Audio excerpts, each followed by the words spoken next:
नमस्कार, मैं दिव्या त्यागी और आप देख रहे हैं भारत 24 एक्सप्रेस। आइए नजर डालते हैं इस वक्त की खास खबर पर। कोरोना संक्रमण के 2 साल बाद केला देवी मैया की पदयात्रा शुरू हुई। भक्तों के साथ दर्शनार्थियों के लिए अब मैया का दरबार खोल दिया गया है। शनिवार से नवरात्र शुरू हो रहे हैं और पहले दिन केला देवी मैया के दरबार में 2 से 3 लाख भक्तों के पहुंचने की संभावना है। ऐसे में करौली देवी मेला ट्रस्ट की ओर से सारी व्यवस्थाएं दुरुस्त कर ली गई हैं। केला देवी ट्रस्ट के मुख्य परिचालन विवेक द्विवेदी ने इसकी जानकारी दी। सज गया है मैया का दरबार, लगा है भव्य मेला। करौली मैया का दरबार भक्तों के लिए पूरी तरह से सज गया है। इतना ही नहीं, इस बार करौली मैया का मेला भी लग रहा है। चारों ओर माता रानी के जयकारे गूंज रहे हैं तो दुकानें भी मैया की पूजन सामग्री से सज गई हैं। छोटे बच्चों के लिए मेले में खिलौने लगे हैं तो लोग झूले का आनंद भी ले रहे हैं। कोरोना संक्रमण के 2 साल बाद बीत जाने के बाद भी पहली बार करौली मैया के दरबार में इतने भक्तों का सैलाब उमड़ रहा है। भव्य मेले के आयोजन से व्यापारी और दुकानदार उत्साहित हैं तो मैया जी के दर्शन के लिए लायालित नजर आ रहे हैं।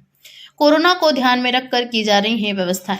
केला देवी ट्रस्ट के मुख्य परिचालन विवेक द्विवेदी ने बताया कि 2 साल कोरोना संक्रमण के रहे और कोरोना संक्रमण अभी तक खत्म नहीं हुआ है, इसलिए कोरोना संक्रमण को ध्यान में रखकर मंदिर में सारी व्यवस्थाएं की गई हैं। मंदिर में 2 गज की दूरी का पालन हो, इसका भी ध्यान रखा जाएगा।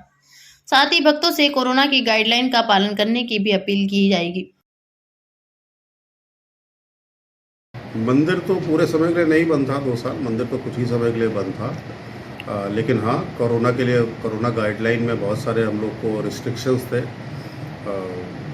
दर्शनार्थी भी कम हो गए थे और लेकिन अब कोरोना लगभग समाप्त हो चुका है। देश से बहुत माता जी की कृपा है और लेकिन फिर भी हमको बहुत सावधानी रखने की ज़रूरत है।